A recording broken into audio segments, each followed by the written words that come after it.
présentation. Alors, vous venez de voir qu'il y a un enregistrement qui va nous permettre aussi de garder la captation de ces présentations.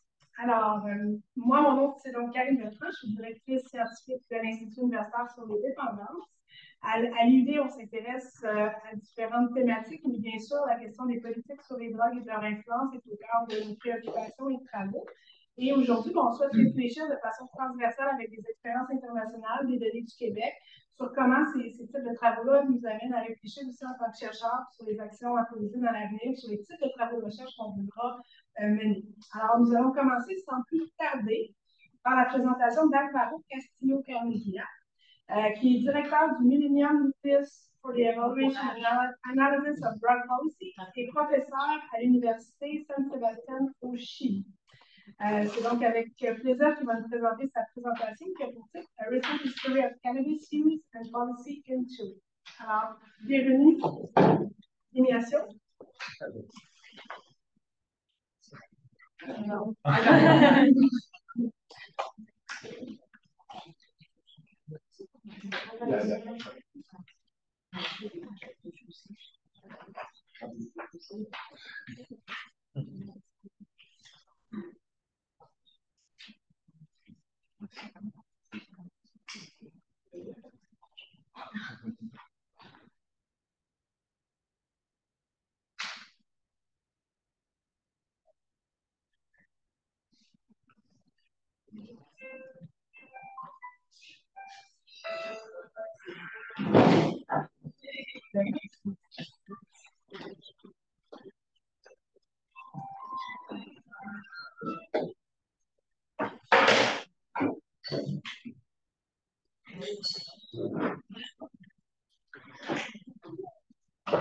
Okay, I'll start my timer. Well, thank you very much.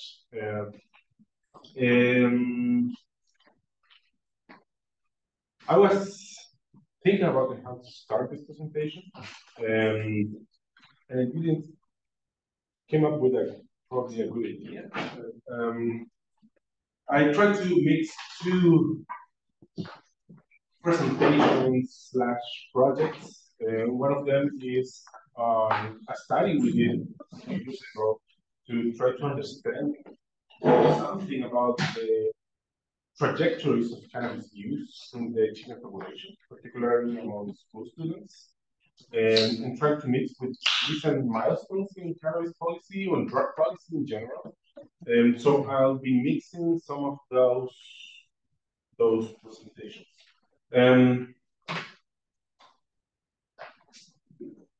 Okay, so a few people from here, it's Pablo and Ignacio published a recent paper.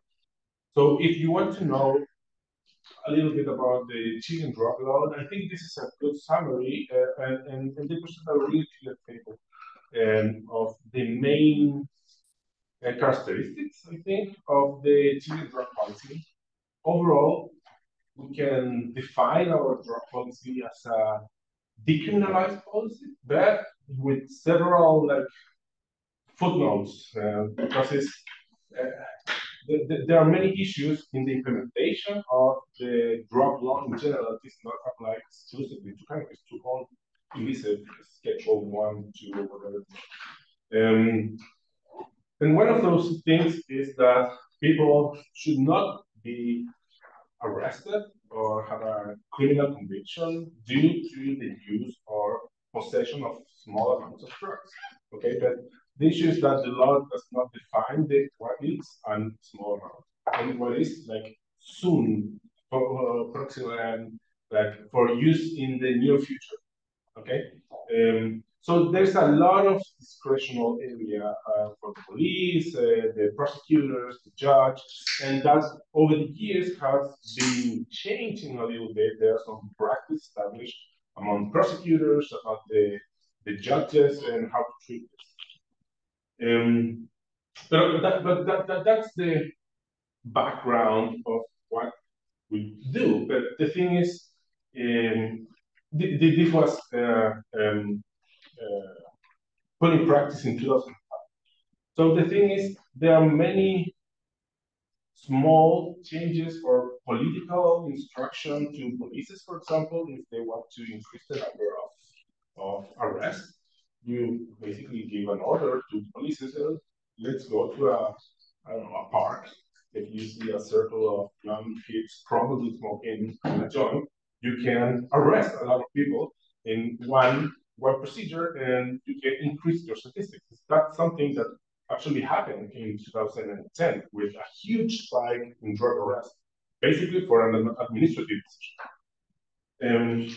The thing is, and this is, I was in the government, actually was in the was directing the Chilean Drug Observatory, where what we did was to study trajectories of drug use, mainly doing national drug surveys. And this was my first service, and we had almost a decade of a stable prevalence of cannabis use among adolescents, around 15%, and all of a sudden in 2011, first surveys chart, we observed a huge spike in about 3.5 percentage points. So it was, of course, an important significant change in terms of statistical, and it has a lot of political repercussions, and because these are very notorious results, and the government wants to highlight what we're doing good or good, not the bad, and this doesn't seem like a very good news for the press. So we receive a lot of pressures to try to explain this, and we came up with a lot of ideas and things, and this is a spoiler, we didn't come up with the solution, but we tried, we did our best to and something that did happen in 2011 was that we have massive student spread, like massive, and this includes like taking over the schools by the students and put chairs in the doors and stay like weeks, months, several months inside the schools. There are other schools that were not taken by the students, but they are paralyzed. And we thought, under a reasonable assumptions, that this has to do something with the spikes we saw in the school. So we analyzed this, and we saw, oh, we have, for example, a large proportion of public schools, like 70%, that were on strike. About a third of private that received government funding were also on strike, and just 1-2% of completely private schools. And the thing is, we saw a huge increase in cannabis use where in public and subsidized schools. So, okay, we analyzed, we did a lot of checking on the data, and we did not have a good answer. And there were a few news outlet directors then in the National Drug Service actually says to the press that the school strike were responsible for this huge impact. And there's also like a political issue in that, because of course these school strikes are like left and against a center-right government where it was in that time. So there was like other political implications, saying that, I don't know, defend your rights or whatever you're doing, and fight for a better education is actually bad for this. There's using more power. So I don't know. There were so we decided to, okay, let's study this seriously. We start to come up with a series of study, and we end up building a panel of schools across time. And we decided to create a panel of schools rather than using a cross-sectional. These are not students that are follow-up, so we cannot track longitudinal students. that we can track longitudinally the schools. So we create that approach to say, okay, let's compare the schools in the long term with among those who were on strike, people who were not on strike. So basically, we create this panel of schools, and we came up with 133 schools, and we compared over time. We end up with about 8% of public schools and about 40% of subsidized schools, and we do not include the private schools because basically they were non-exposure in the private sector. And the median numbers of days that schools were on strike is about a month, but we have a large dispersion on that, and there were a few of them that about more than 25% of them that were over 2 months of strike. Okay? So basically what we did saw is there were no really big difference, actually. The issue that we are observing a large use of cannabis among those schools that were in strike is because they always have used more cannabis. Always, and in the past, I don't know, 8 years we were. So basically we can discard that as a hypothesis. Maybe not completely. We did saw a small increase among those students who were using heavily cannabis but after, not even in the same year we were starting, but after 2 years after the start. We ended up, including 2015, we took our time to publish this, so we ended up including a few more surveys. So what happened? And again, we do not have a really good explanation, but we did so that this was published here. The thing is, when you see the trajectories of cannabis use in the next years, we were looking at this point, but the next point we're up to 30%, and the next point up to 34%. And actually, at that point, we were the #1 country in the world of prevalence of cannabis, more than Canada, more than the US, more than any country before.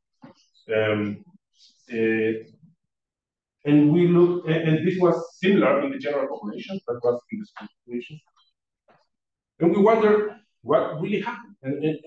And again, we don't have a good explanation. But the thing is that in the late 2000s, early 2010s, there were a lot of heat related to the cannabis use and policy, and there were a lot of things happening, not only in Chile, but all over the world. So, for example, we did like a lot of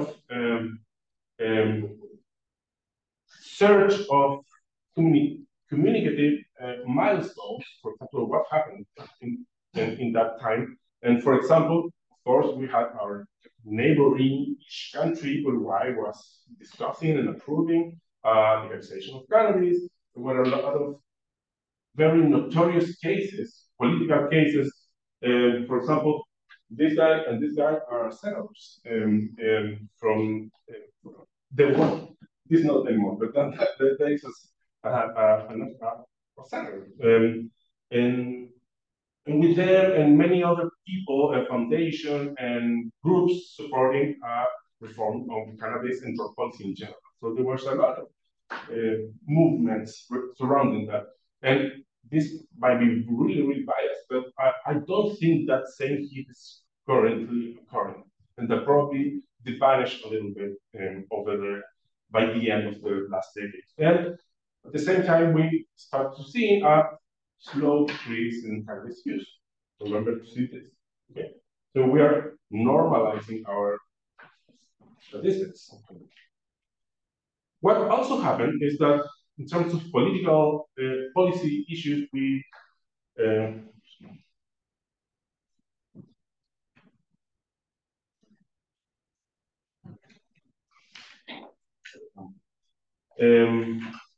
around the same time, the government give an instruction to the Institute of Public Health to came up with a solution about the cannabis issue, at least in the medical field. And that basically was the instruction, because most of the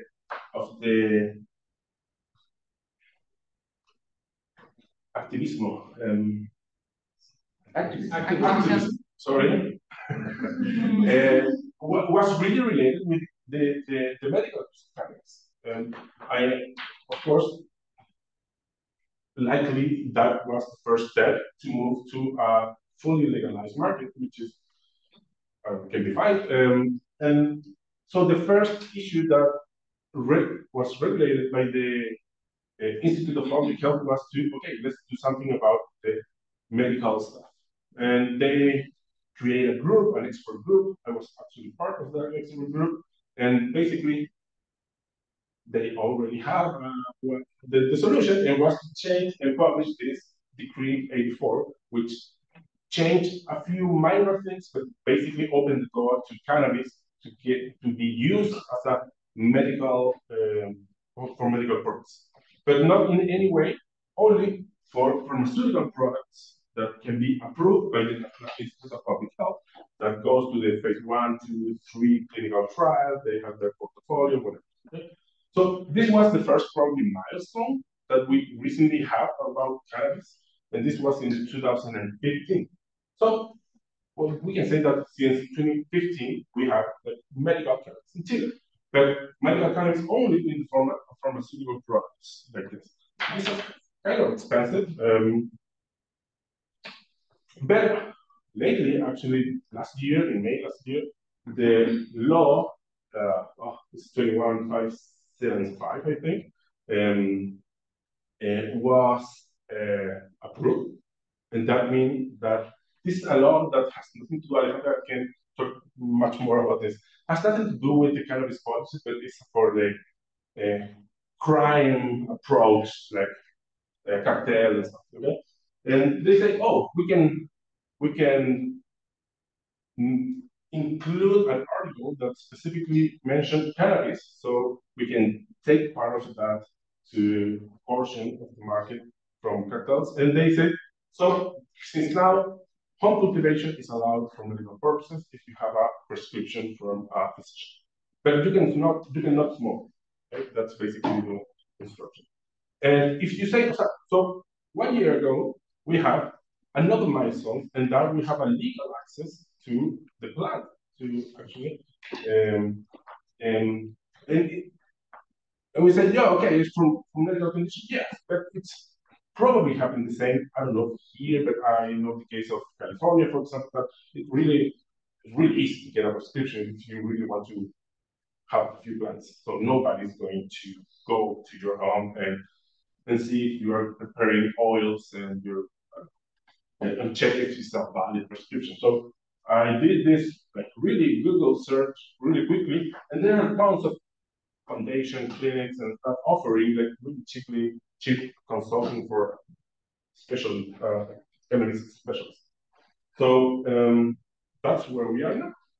Thank you very much.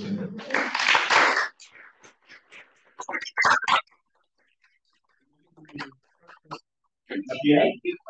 We will take questions at the end, but also we have time for 1 or 2 questions specific about this presentation, and we'll have another time to discuss at the end. Is there some small question? What is the status of cannabis in Chile? The status? Is it an illegal drug? So it's a controlled substance that is an illegal drug for non-medical purposes. Okay.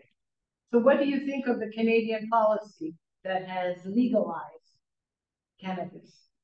I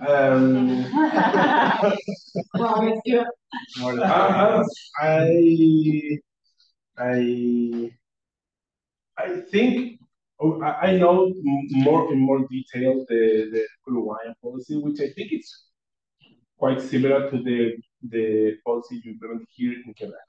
I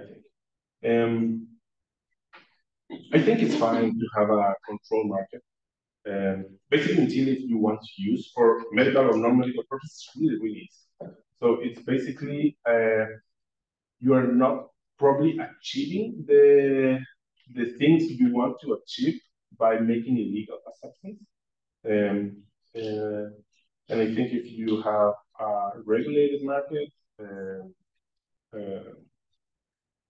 you can probably reduce some of the bad issues related with the commercialization, the production of, and you can get some things good about them on taxation, research, but I really don't know what's currently the impact of on use and other dimensions. I don't think it's the solution for the organized crime or nothing like that.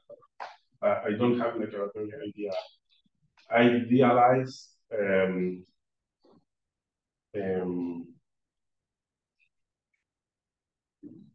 perspective of the cannabis legalization as a solution for the violence or all the other things. Can be a step forward.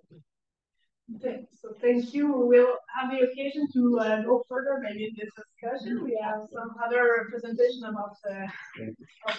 Thank you.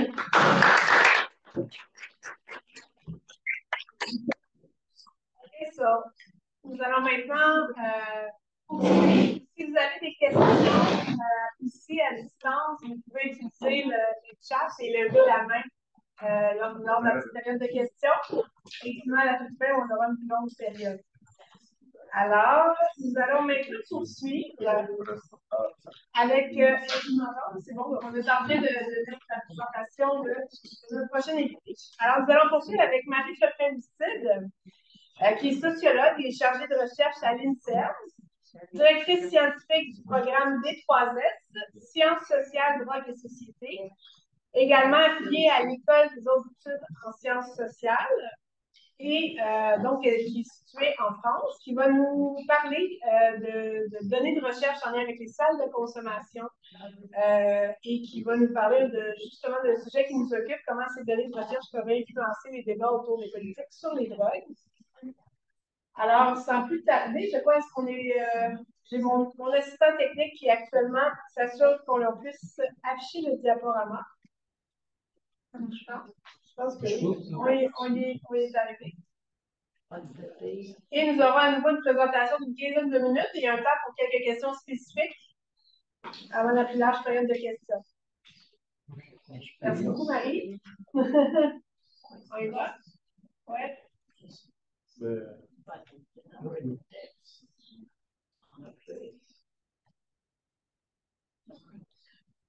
On va commencer d'ici 30 secondes. Voilà, je pense qu'on l'a.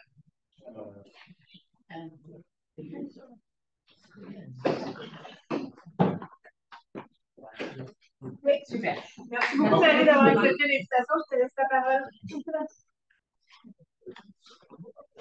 Merci beaucoup, Karine. Merci beaucoup à l'Institut universitaire sur les dépendances de m'avoir invité à faire cette présentation. Donc, je vais parler d'un sujet qui est un peu différent, puisque je ne vais pas parler de cannabis, même si on peut parler de la politique de régulation du cannabis en France, qui est donc très différente de celle qui existe aujourd'hui au Canada, mais je vais me centrer sur la question des salles de consommation à moindre risque.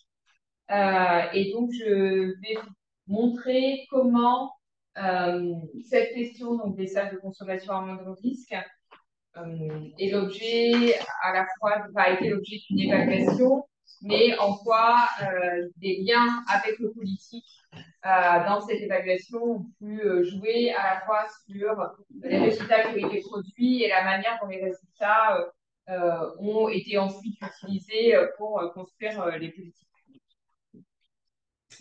Alors déjà, quelques éléments de contexte. Donc en fait, en France, la mise en place de salles de consommation à moindre risque a été très tardive par rapport au reste de l'Europe, puisque en fait, on a deux salles qui ont été implantées en France, l'une à Paris et l'autre à Strasbourg, en 2016, soit 30 ans après nos voisins suisses.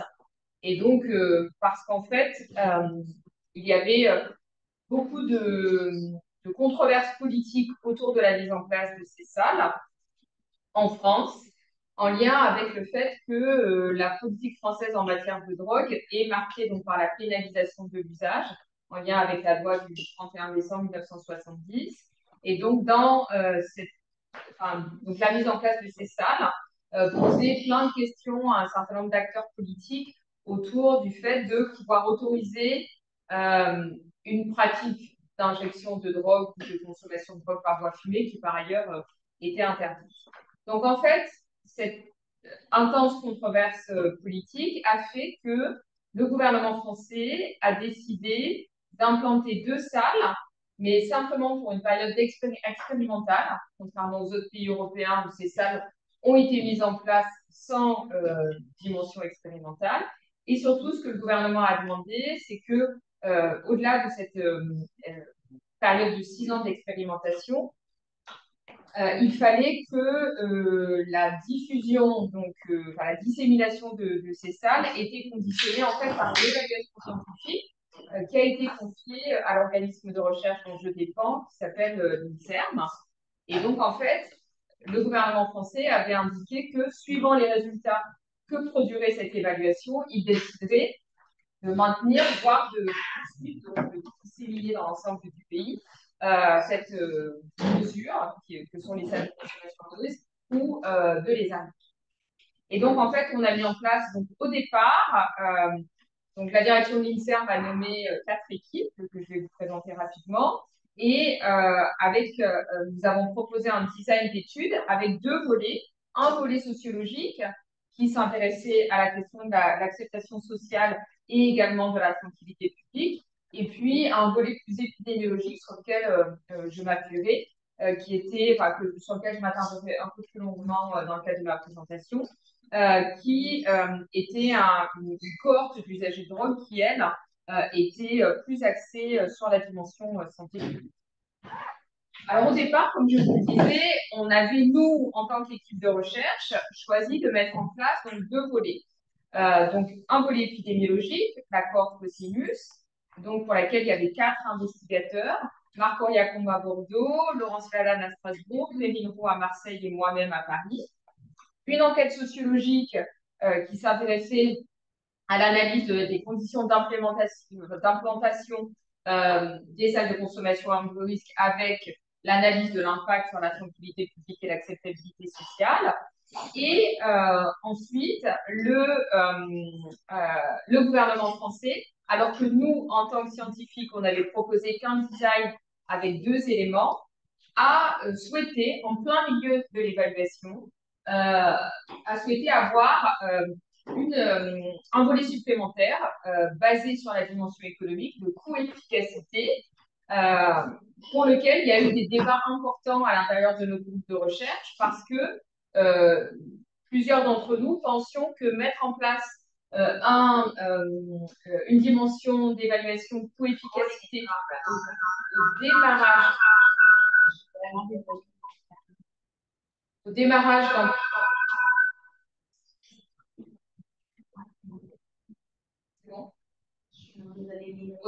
d'un projet.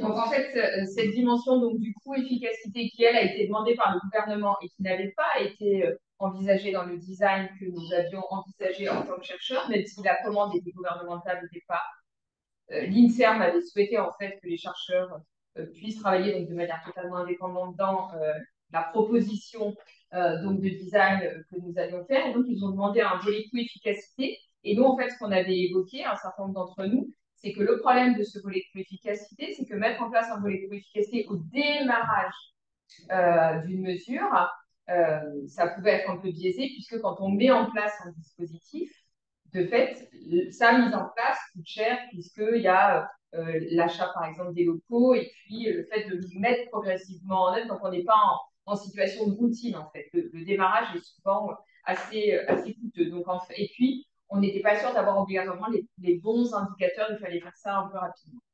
Et donc ces 3 dimensions ont été faites, mais avec un certain nombre de réserves méthodologiques qui avaient été partagées au sein des équipes.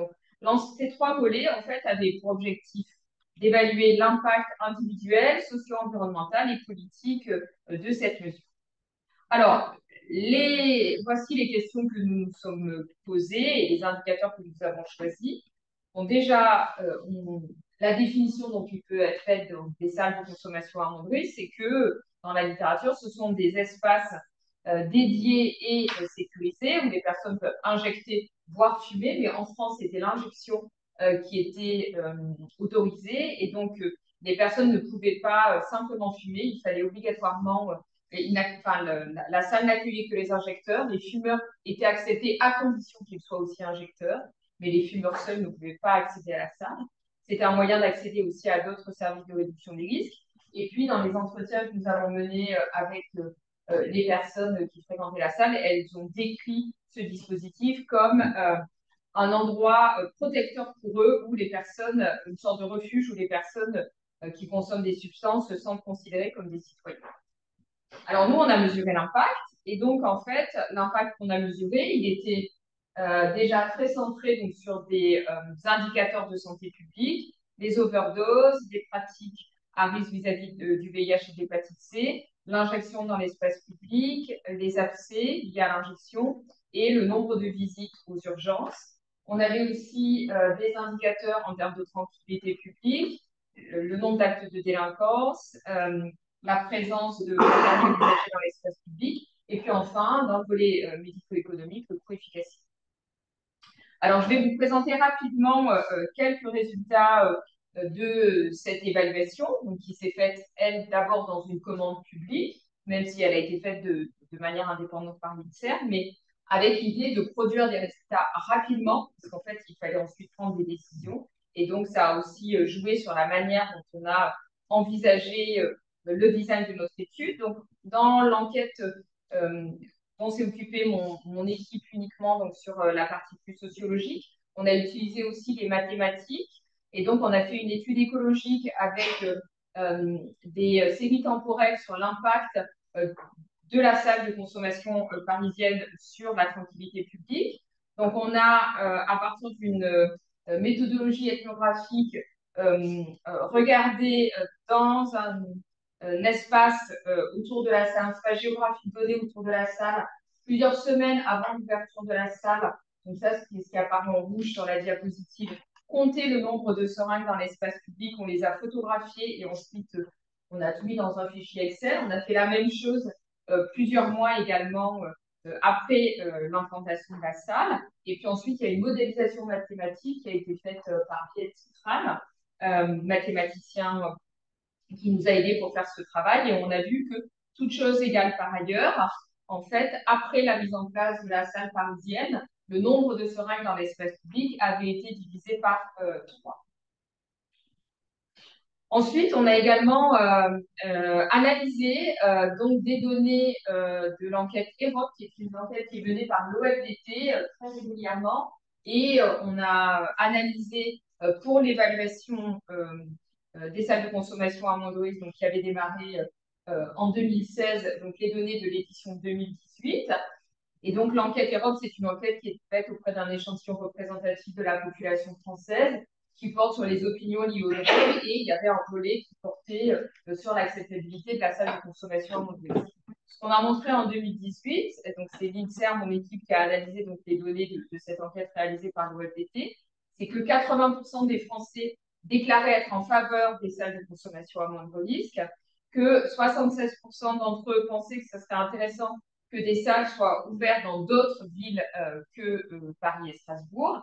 Et puis, 55% des Français déclaraient être favorables à l'ouverture d'une salle dans leur environnement de vie.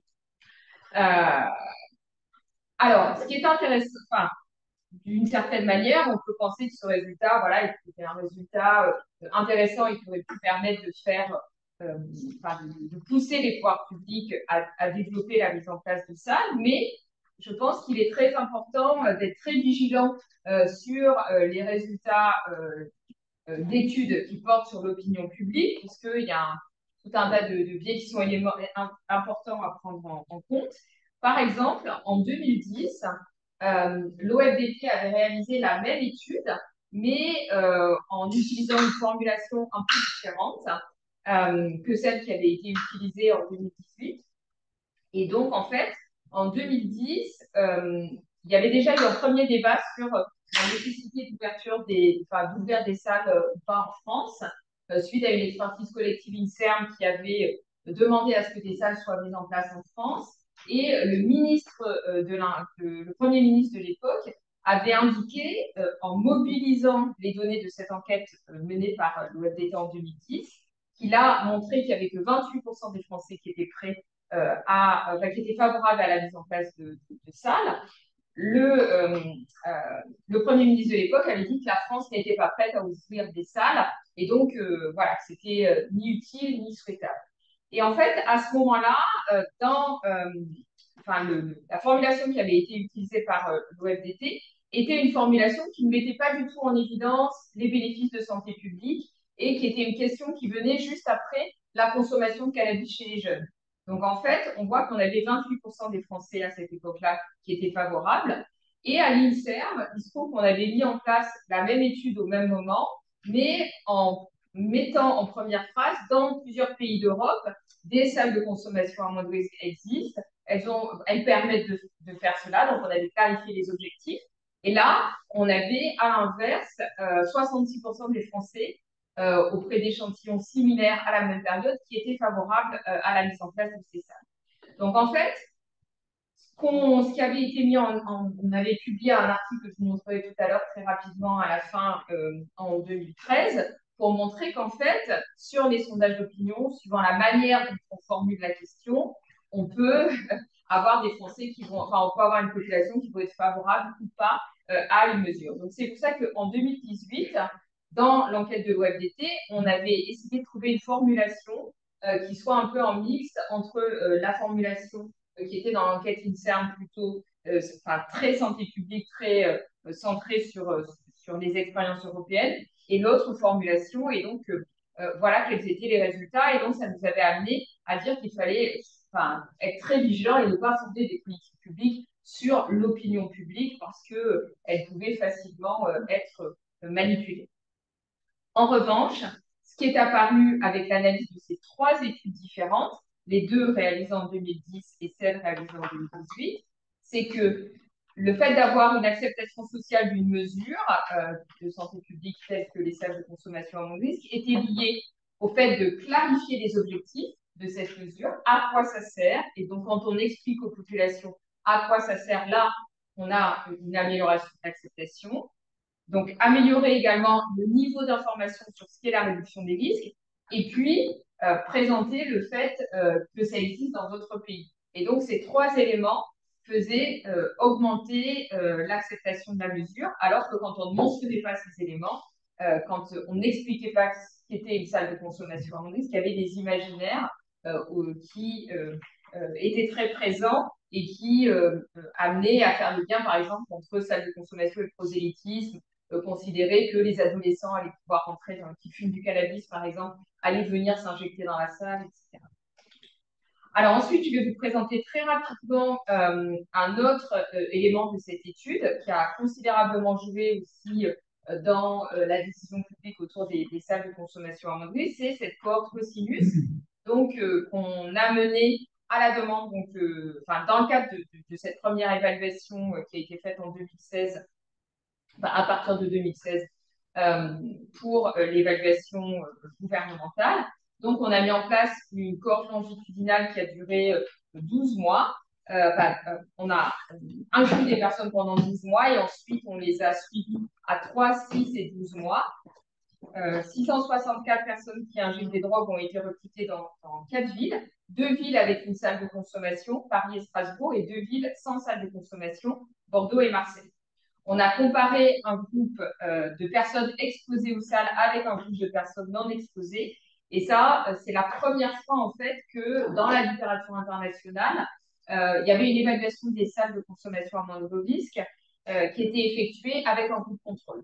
Et donc, les autres évaluations ne comprenaient pas de groupe contrôle.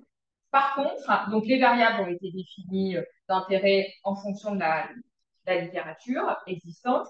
Mais par contre, le budget qui nous avait été donné par le gouvernement n'autorisait qu'1 an de suivi parce qu'ils avaient besoin d'avoir très rapidement les résultats de l'évaluation. Donc, en fait, ce qu'on a montré, on est venu confirmer, mais avec une méthodologie plus robuste, ce qui avait été montré dans d'autres évaluations, c'est que les salles permettaient c'est que les personnes qui bénéficiaient des salles de consommation à moindre risque avaient moins de pratiques à risque vis-à-vis du VIH et de l'hépatite C, avaient moins d'abcès, avaient moins d'overdose, se rendaient moins souvent aux urgences, avaient moins d'activités criminelles et injectaient moins dans l'espace public. Par contre, ce qu'on a montré, c'est qu'il n'y avait pas d'effet significatif du fait de fréquenter une salle sur le fait d'être en traitement de substitution aux opiacés, qu'il n'y avait pas d'effet significatif sur le fait de bénéficier d'un dépistage de l'hépatite C et qu'il y avait même un effet négatif sur le fait d'être en contact avec un médecin généraliste. Et en fait, ce qu'on a vu, c'est que dans toutes les variables d'intérêt qu'on avait analysées, le fait de vivre dans des situations précaires était toujours un facteur qui péjorait en fait la situation. C'est-à-dire que c'était beaucoup, les effets étaient moins importants chez les personnes qui vivaient dans des situations précaires quand les effets étaient positifs et ça augmentait la situation quand les effets étaient plutôt négatifs. Alors en discussion, en fait, donc cette évaluation mixte que j'ai présentée extrêmement rapidement parce que voilà, énorme, elle a duré 6 ans entre l'analyse médiatique qu'on a pu faire, les sondages auprès de l'opinion publique. Il y a une centaine d'entretiens qui ont été faits également auprès de résidents, l'analyse de modélisation et puis également l'accord Cosinus. Donc, on a rendu nos résultats en 2021 au gouvernement. On a montré donc, que les salles de consommation avaient un effet positif à la fois en termes de santé publique et de tranquillité publique, à la fois pour les personnes qui consomment des substances, mais aussi pour l'environnement. Nos résultats ont confirmé donc, ce qui avait déjà été vu dans d'autres évaluations à Vancouver, à Barcelone, mais c'est vrai qu'on produisait, grâce à ce groupe de contrôle de comparaison des résultats plus robustes. On a mis en évidence effectivement des effets positifs sur un très grand nombre de variables, mais des effets non significatifs sur d'autres variables, comme l'accès aux traitements de substitution ou l'accès à des traitements dépistage VHC. Et également, on a montré cet effet négatif sur l'accès à un médecin généraliste. Mais en fait, ce qu'on voit, c'est qu'il est très facile d'expliquer pourquoi il n'a pas été possible de montrer, pourquoi la salle n'avait pas d'effet sur l'amélioration de ces 3 derniers indicateurs. On a pu l'expliquer par des facteurs structurels et des études qualitatives. Tout d'abord, parce que le fait que recruter en fait des médecins et des infirmiers en France pour travailler dans les salles, c'est très compliqué. Et donc, ça veut dire que c'était très compliqué pour les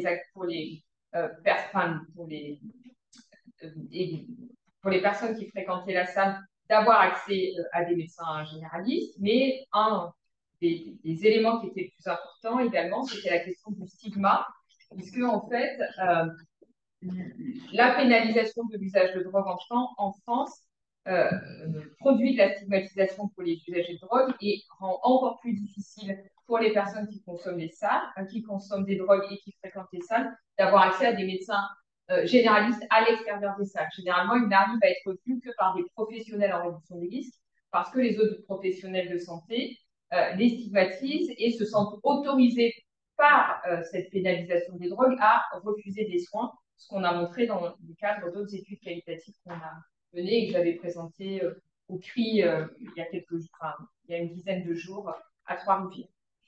Donc, quel a été l'impact de cette évaluation? Après l'évaluation de l'INSERM, dans un premier temps, les salles de consommation ont été incluses dans la loi de santé publique de 2022 en France. Donc, il y a eu un impact politique de ces résultats scientifiques, mais avec le maintien d'un statut d'expérimentation, alors que les associations pensaient que l'évaluation permettrait de sortir de cette expérimentation et donc d'avoir comment dire, la possibilité de mettre en place des salles comme d'autres mesures de réduction des risques qui, elles, n'ont pas un caractère expérimental. Aucune nouvelle salle de consommation à moindre risque n'a ouvert en France depuis 2016, même si de nombreuses villes ont fait part de leur volonté d'implanter ces salles. Et en fait, ce qui a été mis en évidence systématiquement par le gouvernement, c'est que l'opinion publique n'était pas prête. Donc, vous voyez, alors que l'enquête de 2018 montrait effectivement des éléments différents, mais au niveau gouvernemental, cet argument de l'opinion publique n'est pas prête a été largement mobilisé. En 2024, trois ministères, le ministère de la Santé, le ministère des Affaires sociales et le ministère de l'Intérieur, ont décidé de mettre en place une inspection, une procédure d'inspection sur les salles de consommation pour décider si ces salles allaient, si on allait arrêter l'expérimentation, c'est-à-dire fermer les salles de Paris et de Strasbourg, si on allait juste maintenir celle de Paris ou celle de Strasbourg, ou si on allait prendre la décision, c'est le gouvernement, allait prendre la décision de disséminer ces salles sur l'ensemble du territoire. Et là, on voit bien que la science a ses limites dans l'information des politiques publiques, puisque ce que montrent les résultats de notre évaluation, c'est qu'il aurait fallu effectivement plutôt les disséminer. Donc en fait, ce qu'on voit, c'est que l'acceptation sociale de ces salles était plutôt bonne, mais par contre, et ça on l'a documenté dans d'autres articles, il y a eu dans les médias, en particulier dans la presse, à la télévision ou sur les réseaux sociaux, un large écho qui a pu être fait à quelques groupes de résidents qui étaient très peu nombreux, mais qui mentionnaient très fortement leur opposition au niveau local à la mise en place de ces salles. Et en fait, les médias ont mis en évidence ces oppositions et se sont très peu intéressés au mouvement de résidents qu'on avait étudié, nous également, aussi dans nos études, qui, eux, étaient en faveur de ces salles. Parce qu'effectivement, dans les médias français, mais j'imagine que ça doit être la même chose au Canada, on est toujours plus intéressé par l'opposition que par le consensus. Pour terminer, en fait, la suite de l'évaluation des salles va se poursuivre et elle se poursuit là depuis 2024 avec une nouvelle cohorte qui s'appelle BIBOP, qui a été là mise en place sans demande gouvernementale, uniquement par une équipe de chercheurs, une nouvelle équipe de chercheurs, donc Laurence Lalanne, Pierre-Emile Plutz, Benjamin Roland et moi-même, qui avons répondu à un appel d'offres de recherche de l'Institut de recherche en santé publique que nous avons obtenu. Et là, nous avons un budget important pour pouvoir mettre en place une nouvelle évaluation qui va permettre d'aller au-delà, de prendre en compte les limites qu'on avait dans notre première évaluation. On va avoir un temps de suivi qui va être beaucoup plus important. Et on a décidé également de se centrer sur d'autres indicateurs que les seuls indicateurs maladies infectieuses et overdose. Donc, cette cohorte a été construite d'une manière participative, puisque on a défini le questionnaire avec les acteurs de terrain, et donc tous les indicateurs ont été définis avec les acteurs de terrain, et donc il a été décidé là de s'intéresser à des indicateurs qui étaient un peu des angles morts de notre première évaluation, mais qu'on ne pouvait pas évaluer parce que le temps ne nous permettait pas de le faire pour la première évaluation commandée par l'effort. On s'intéresse là à la question du support social, de la santé mentale, de l'accès aux soins, de la qualité de vie et du stigma, qui sont des éléments qui habituellement sont très peu étudiés dans le cadre de l'évaluation des salles. On va également continuer la partie sociologie. On va là se centrer sur l'expérience que les personnes qui consomment des drogues ont avec les salles de consommation, en utilisant une méthode participative qui intégrera la cartographie émotionnelle et le photovoix. Parce qu'en fait, ce qu'on a pu voir, c'est que dans ce débat, malheureusement, la prise de décision politique a accordé très peu d'importance aux voix des personnes concernées. C'est-à-dire que les voix des résidents, par exemple, des riverains, ont été prises en compte de manière plus importante dans la décision publique de ne pas implanter des salles dans d'autres villes, plutôt que les voix des usagers de drogue qui, eux, demandaient à ce que des salles soient mises en place dans leur. On va continuer également l'analyse médiatique et on espère que cette nouvelle approche compréhensive de l'évaluation des salles va nous permettre d'avoir une compréhension plus approfondie de tous les défis et les succès relatifs aux conditions d'implémentation de ces salles dans le contexte français. Alors, pour terminer, juste quelques publications relatives à cette évaluation. Vous pourrez lire si vous voulez avoir plus d'éléments sur l'analyse des médias, sur l'acceptation sociale auprès des riverains à partir des analyses qualitatives. Et puis, on a également publié 3 articles sur l'accord Cosinus et sur l'impact des salles sur les questions de santé publique. Je vous remercie.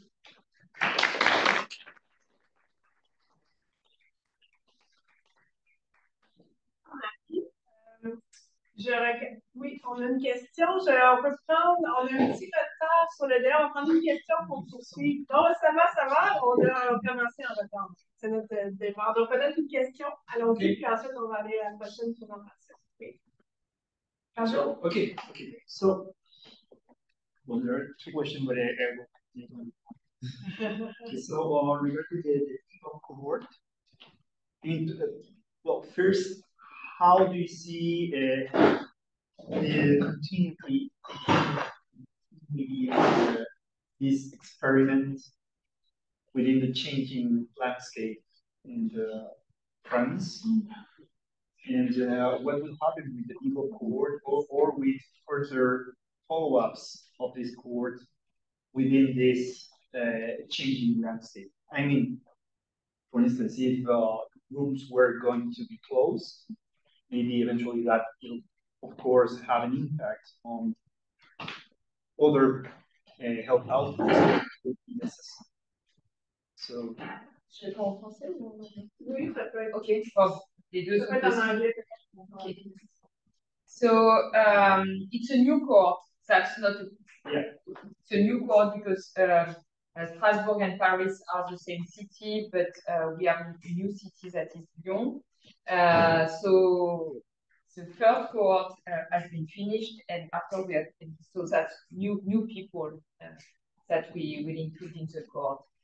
So regarding the political effects that our new cohort will have, we don't know. But what we know is that when we have published all the benefits of the DCRs based on the Cosinus cohort on public health, overdose, HIV, and such outcomes, a lot of politicians have said, but they are not the good outcomes because HIV is behind us and we don't have any problems of overdose in France. So that's why, but that's not only for this reason, but taking into account this reason and discussing with harm reduction providers who work in the DCR, we have realized that it's also important for the evaluation of drug consumption rules to have new outcomes that take into account more expectations from a diversity of stakeholders. So for politicians, for example, they are expecting that harm reduction services will improve the social inclusion of people who use drugs, not only public health outcomes. So that's why social support was,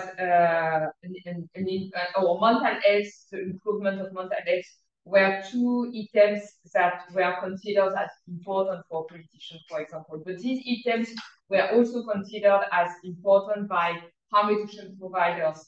And we also have decided to take into account the outcomes that are important for people with lived experience, because for the first part of the evaluation, we did a lot of semi-structured interviews with people who attend the drug consumption room. I didn't have time to present them, but we will publish those very soon. And for people with lived experience, the quality of life was something important. So that's why we decided also to have these new items. And the last one was the stigma. because if we want to really measure the impact of product consumption rooms, it's also important to have data on what impedes the impact of what are the barriers regarding the impact of product consumption room. And measuring stigma is also something important if we want to really measure the impact or the limitation of the impact of product consumption room. So I don't know if it will, if the production of these new results will more convince politicians, but what I know as a scientist is if politicians take a decision to close the drug consumption room that goes against the scientific literature, they will have to assume that they have taken a bad decision. But as a scientist, I will have done my work. Merci beaucoup, Marie. On pourra poursuivre ensuite la discussion. Je pense que tu as bien illustré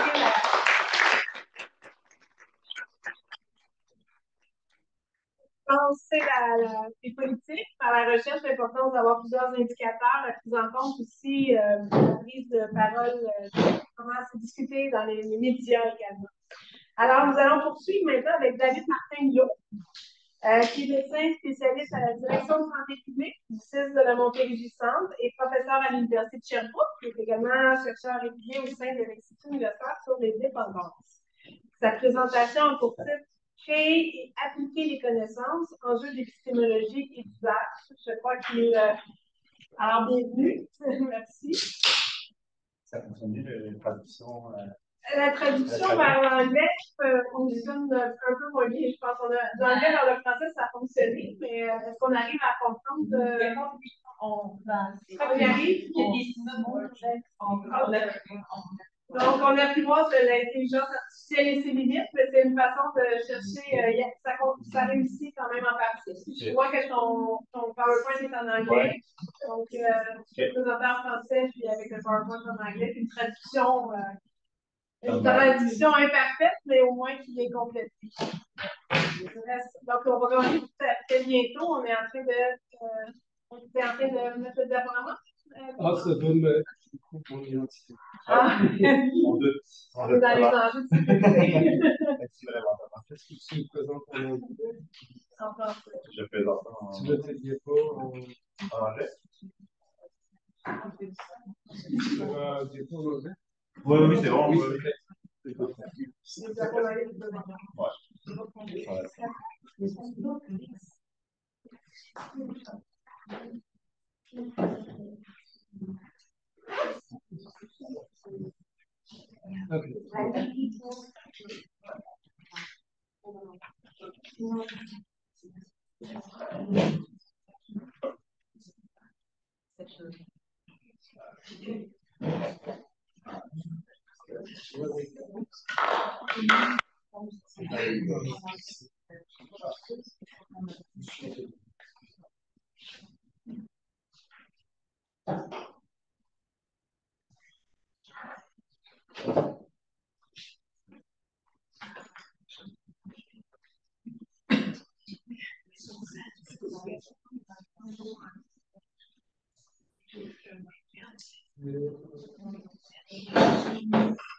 Expérimente avec la traduction de ton cerveau.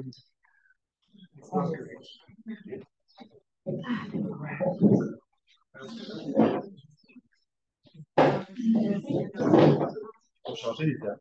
On va juste les flashs, je pense. Okay.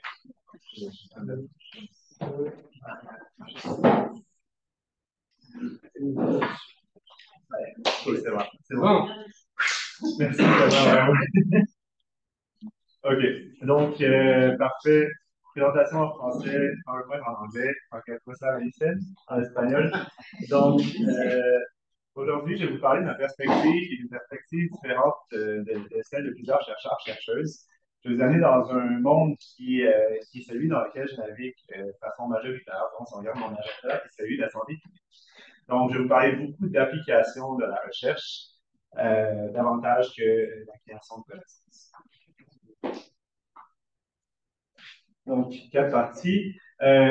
Petite introduction, en fait, je vous ai parlé de différents chapeaux que j'avais précédemment. Ces différents chapeaux qui permettent justement d'utiliser la recherche de différentes façons. Et je me rends compte à quel point, justement, les usages de la recherche sont divers. Donc, par exemple, à Médecins du Monde, une organisation avec laquelle je travaille depuis plusieurs années, on utilise beaucoup la recherche pour essayer de comprendre l'expérience vécue de personnes qui ont justement ce type de connaissances-là pour pouvoir ensuite mieux adapter les ressources, mais aussi l'organisation pour pouvoir mieux les accueillir et ensuite avoir les effets que peuvent mener genre les interventions qui sont faites en duo, en diade, entre des professionnels qui ont un savoir théorique, des professionnels qui ont un savoir, ou des personnes, des intervenants qui ont un savoir de vécu. On peut l'utiliser aussi pour comprendre pourquoi les interventions n'ont pas nécessairement fonctionné. On a un projet, en France, un projet en Arménie, Géorgie, Tanzanie, pour voir pourquoi est-ce que les outils de prévention de l'hépatite C ne sont pas utilisés autant qu'ils pourraient dans un pays où que la situation épidémiologique le requiert. On utilise aussi beaucoup les données pour des effets plus de plaidoyer pour essayer de changer des déterminants structurels qui affectent les personnes qu'on voit dans le quotidien. Entre autres, depuis une dizaine d'années, on rassemble des données sur l'expérience des personnes des enfants, surtout de migrants à statut précaire, qui n'ont pas accès à la santé. Ça nous a permis de faire un plaidoyer efficace pour finalement avoir une loi qui a élargi l'accès aux services de santé pour couvrir ces enfants-là. On en est aujourd'hui à essayer d'avoir la même chose pour les femmes. On change de chapeau, c'est au Centre interdisciplinaire de développement international en santé, duquel je suis directeur scientifique. On utilise encore une fois la recherche, entre autres pour mieux comprendre pourquoi certaines interventions fonctionnent cette fois-ci. Entre autres, on a déployé des technologies d'information au Mali pour pouvoir assurer une continuité des services de santé qu'on offre.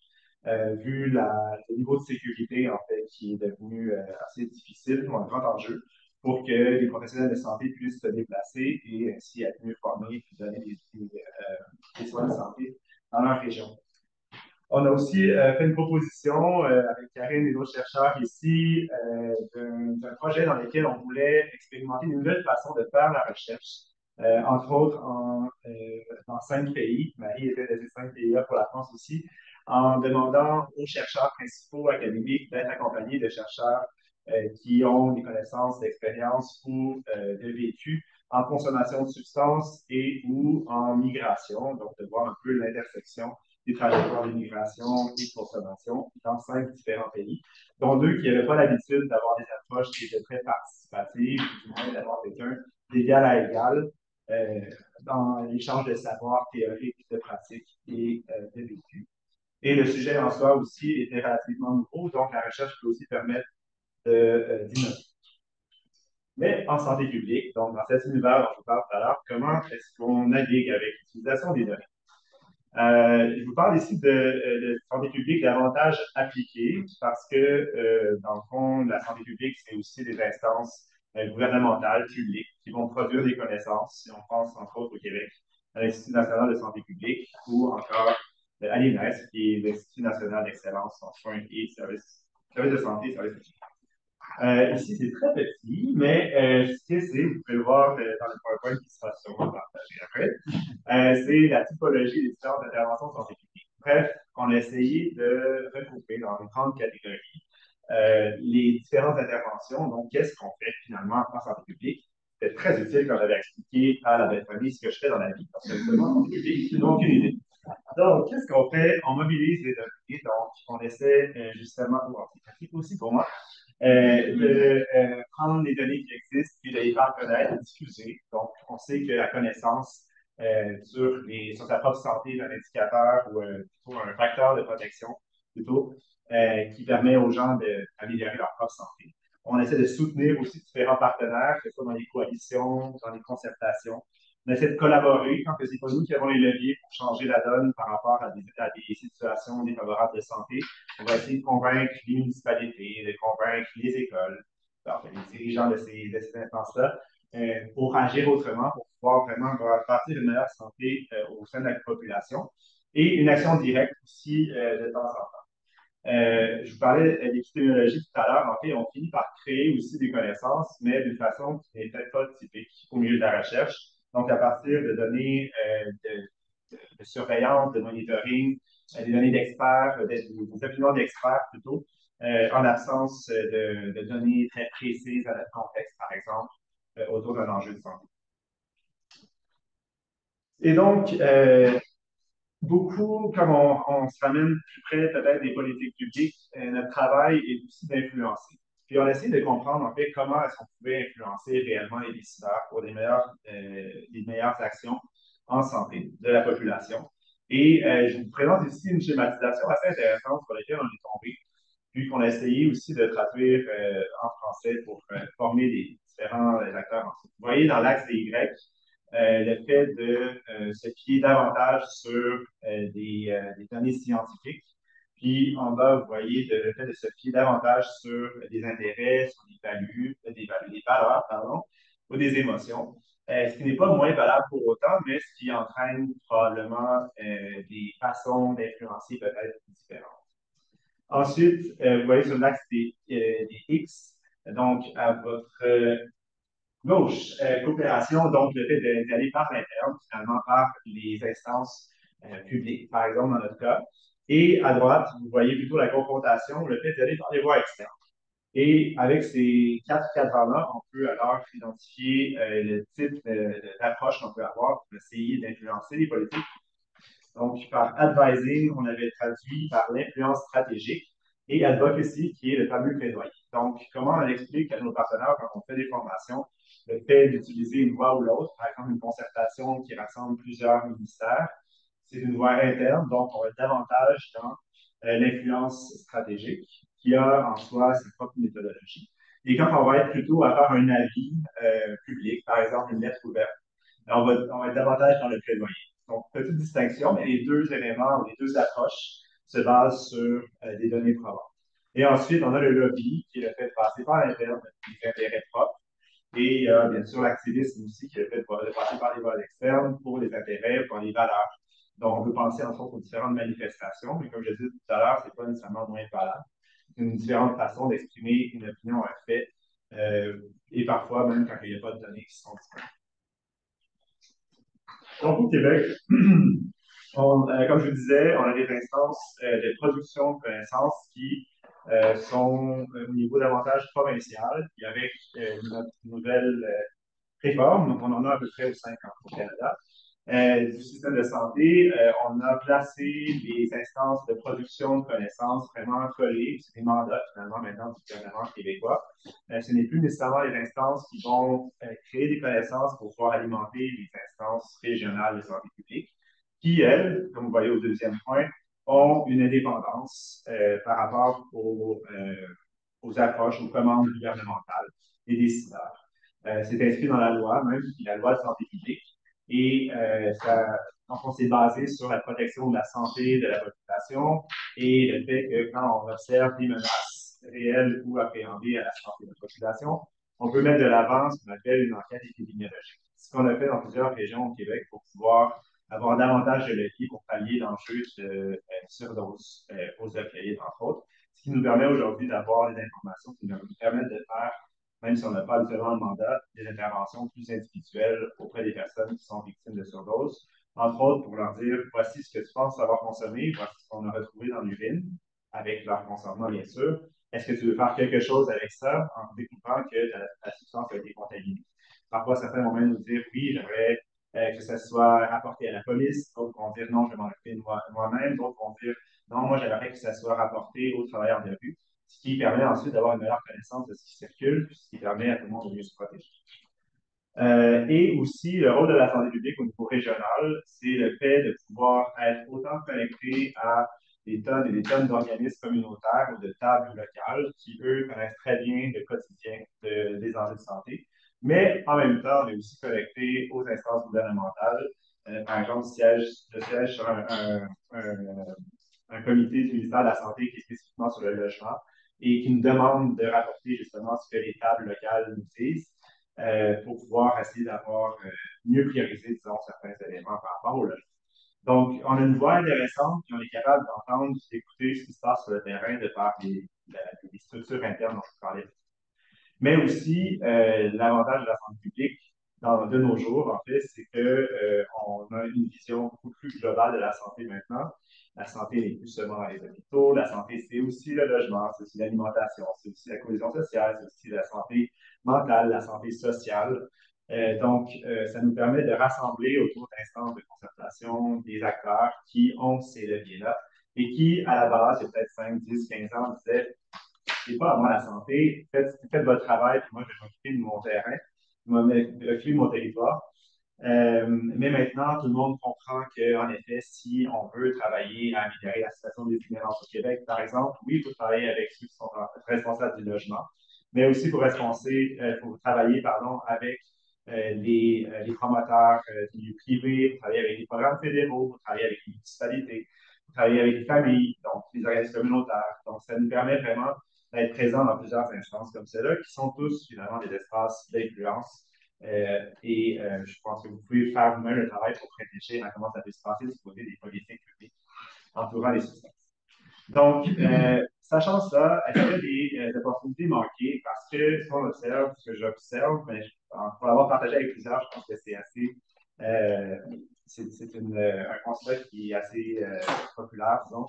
On voit que dans les instances régionales de santé publique, il y a très peu de recherche qui est faite, même si on a un secteur planification, évaluation, recherche, même si les professionnels portent leur titre professionnel c'est des agents de promotion, programmation, donc de programmation, planification, pardon, et de recherche, mais ne sont pas formés en recherche pour la plupart.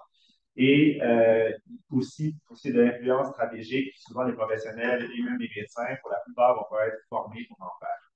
Et du côté de la recherche, j'ai pu voir, de par le fait que j'ai un pied dans les deux mondes, qu'il y a parfois des opportunités aussi qui sont manquées de par le fait que les chercheurs ne vont pas connaître nécessairement quelles sont les sensibilités, les priorités des décideurs à un moment X. Puis des fois, c'est vraiment pas facile à deviner parce que ça peut être pour une situation très fortuite qui se passe du jour au lendemain. Peut-être des exemples, en fait, on peut voir, on sait, selon la recherche, que le fait de diminuer le taux d'alcoolémie au volant de 0,08 à 0,05 diminue. En fait, sauf des décès jusqu'à 45-47, je me rappelle bien, par année. Et c'est bien sûr, tu peux me corriger si je me trompe. Mais malgré ça, on voit que la politique ne change pas. Au Québec, on reste à 0,08, alors que partout ailleurs au Canada, on est à 0,05. Pourquoi? Vous avez un extrait ici, comme quoi les partis à l'opposition, mais aussi les restaurateurs étaient grandement en défaveur d'une diminution du taux d'alcoolémie. Donc, on peut se questionner à savoir si ont réellement la santé globale de la population en tête quand ils influencent le gouvernement ou si ont plutôt leur revenu en tête. On peut penser peut-être aussi au repère canadien sur l'alcool et la santé, qui, dans les faits, provient du milieu de la recherche, mais qui a été très peu participatif en tant que défier leurs a priori, leurs références plutôt, par rapport à ce qu'ils observaient dans la littérature scientifique, pour en faire ensuite un positionnement ou une posture de santé publique avec des slogans, puis avec des messages clés qui allaient certainement avoir un impact sur la population. Encore une fois, peut-être une occasion manquée pour essayer de revoir la norme sociale entourant l'alcool. Et ce qui fait qu'un an plus tard, en fait, le Canada n'a toujours pas changé ses recommandations sur l'alcool et les gens ne vont pas nécessairement parler d'enjeux comme le cancer qui peut être lié à une consommation d'alcool. Puis, je ne suis pas ici à dire qu'on devrait stigmatiser ou démoniser davantage l'alcool. On devrait peut-être avoir un discours qui est plus franc par rapport à ce que cette substance occasionne sur la santé des gens. Mais on a quand même des exemples de succès. Le modèle de légalisation du cannabis a été fait au Québec d'une façon extrêmement participative, alliant les savoirs de vécu, les savoirs de pratique et les savoirs de la recherche dans une consultation magnifique qui a été faite juste avant la légalisation dans toutes les régions du Québec et qui a permis d'avoir un système qui est basé sur une approche de santé et de sécurité publique qui diminue les méfaits autant personnels que collectifs de la consommation problématique de cannabis. Et le montrent les études, entre autres, de David Hammond, mais aussi plusieurs autres études, dont celle de l'INSPQ, comme quoi on a au Québec les meilleures tendances par rapport à la consommation de substances. On n'a pas d'impact non plus, du moins mesuré ou connu sur la consommation d'autres substances. Puis la transition vers le marché légal est la même qu'ailleurs, même si on a un monopole d'État et qu'on a laissé moins de place à l'industrie. Mais qu'est-ce qui vient? On verra. Et rapidement, pour terminer, en fait, le cas de la décriminalisation au Québec, je vais juste vous montrer à quel point, justement, il peut y avoir deux solitudes qui, malheureusement, ne font pas toujours le lien. Je travaille sur ce dossier-là dans la région de Montérégie depuis quelques années maintenant, en fait, et je vais vous montrer un peu comment ça a évolué en Québec. Donc, d'abord, la recherche qui montre que la prohibition a plusieurs méfaits, mais malgré ça, on voit une certaine inertie. J'ai eu la chance d'aller en 2018 dans les laboratoires de Marie-Geoffrey Roustil pour essayer de mesurer quel est l'impact plutôt des représentations sociales des substances psychoactives et des modèles d'encadrement sur les décisions. Parce qu'on se rendait compte que même si on présente aux décideurs les données, c'est pas ce qui leur fait changer d'idée, c'est plus la pensée sociale que les gens pensent, donc des substances et des modèles d'encadrement qui vont les faire changer d'idée. Et ça a permis, ensuite, on voit beaucoup plus maintenant les enquêtes, entre autres l'INSTQ, qui mesurent l'acceptabilité sociale de différentes interventions et qui nous permettent de voir une progression dans l'acceptabilité, de mesures comme la décriminalisation, la légalisation, etc. Et au niveau du Québec, au niveau de la santé publique, on s'interrogeait à savoir est-ce que la décriminalisation serait la meilleure chose à faire, malgré le fait qu'il y avait une fin de non-recevoir, disons, des instances provinciales, dont le ministère de la Justice sur la décriminalisation. On a décidé en santé publique de présenter la décriminalisation comme étant une politique favorable à la santé. Donc, vous avez un jargon qui est nôtre, qui est davantage scientifique et qu'on sait qui est connu des décideurs pour essayer de changer la donne. Malgré tout, il y a eu l'expérience de la Colombie-Britannique et qui a plus ou moins bien été, justement, pour différentes raisons, entre autres une mise à l'échelle de la décriminalisation au niveau provincial qui a été fait de façon précipitée, qui a très peu intégré les concepts ou l'approche, du moins, de la mesure de l'acceptabilité. Et ça a démobilisé grandement plusieurs partenaires qu'on avait déjà mobilisés pour parler de la décriminalisation.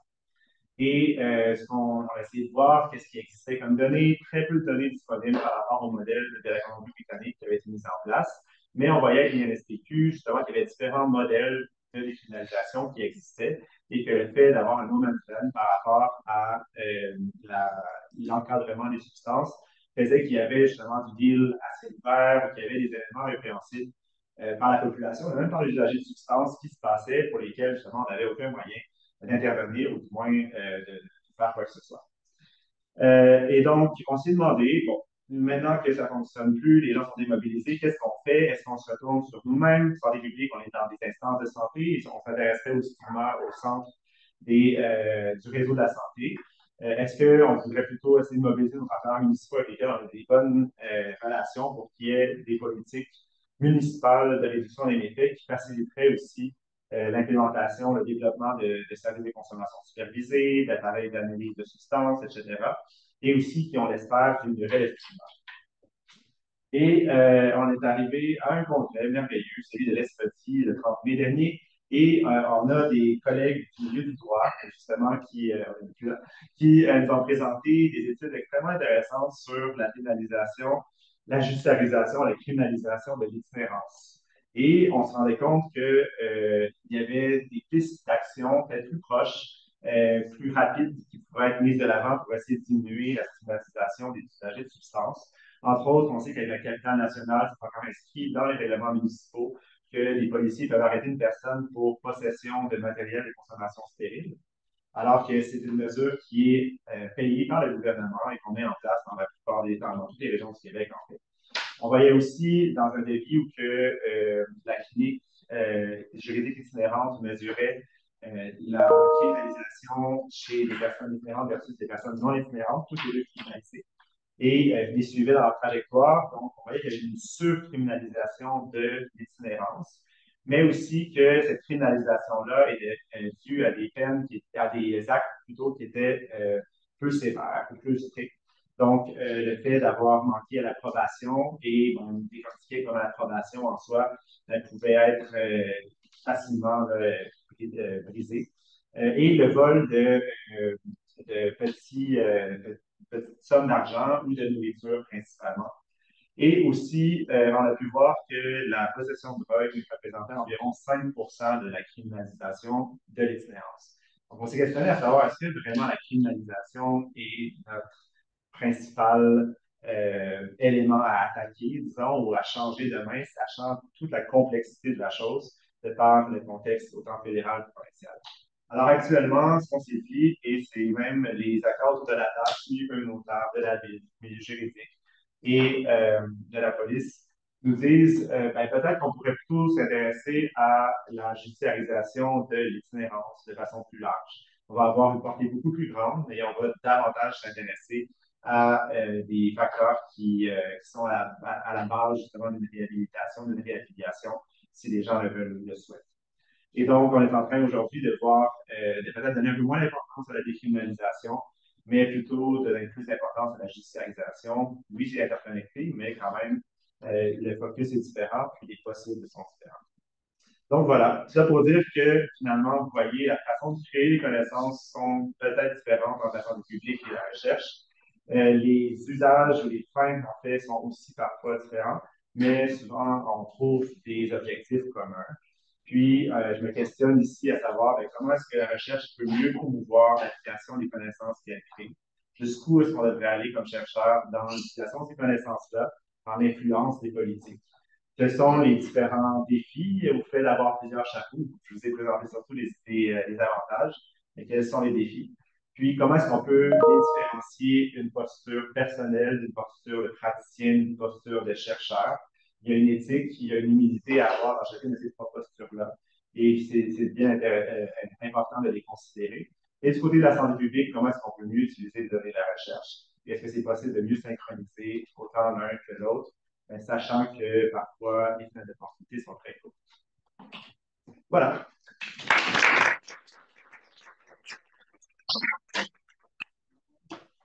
Salut Martin. Je pense qu'on va faire la prochaine présentation, puis on va garder les questions pour toi à la suivante. Mais je pense que tu nous amènes des questions qui vont nous permettre un prochain webinaire, une heure de discussion uniquement sur ces questions. Alors, merci beaucoup. La collaboration de la santé publique et la recherche, un des angles forts importants lorsqu'on réussit à l'échange de la recherche sur les politiques. On va maintenant donner la parole à notre collègue José Ignacio Munoz, titulaire de la chaire Primus sur l'évaluation des politiques publiques encadrant la consommation d'alcool et de cannabis au Québec, professeur agrégé à l'Université de Sherbrooke, également chercheur à l'Institut universitaire sur les dépendances.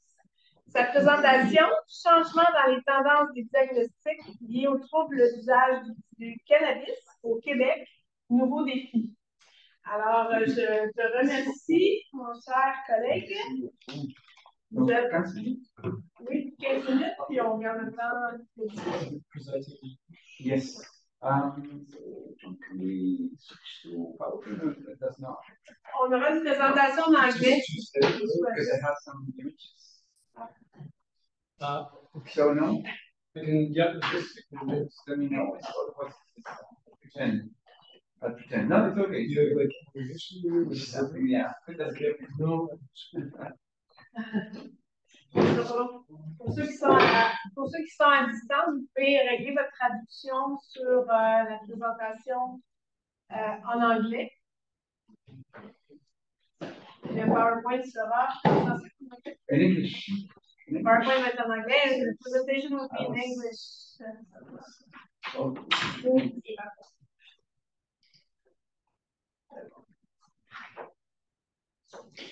You had it in desktop, by the way. It disappeared. Maybe I saw it. I know. I'm there.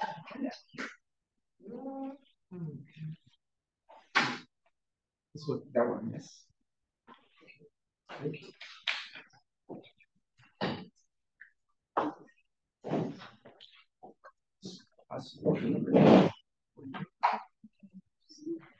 Partage encore des questions.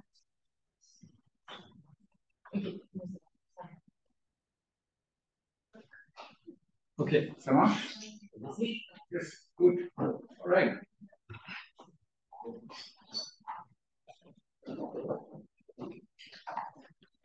Well, thank you so much for organizing this quickly. So we were on the way to Isla Negra. This is a city town. And she was so, how do we integrate that into this? We were driving, so we go to see Paul Blues house at Poet. And then she goes, okay, I think what we can do on Monday, we'll invite Alvaro, we'll invite some other people, and here we are. This is all coming from visit that we did in Chile, and so I'm happy that we are materializing this. And then the question was, so why 20%? Why you might talk about things that you didn't refer to in reflection? So this is it. It's a reflection of the two of the papers that Paula mentioned, we recently published. And I think there's a couple of things going that they touch base on things that were mentioned by Alvaro, Mari, and David. So,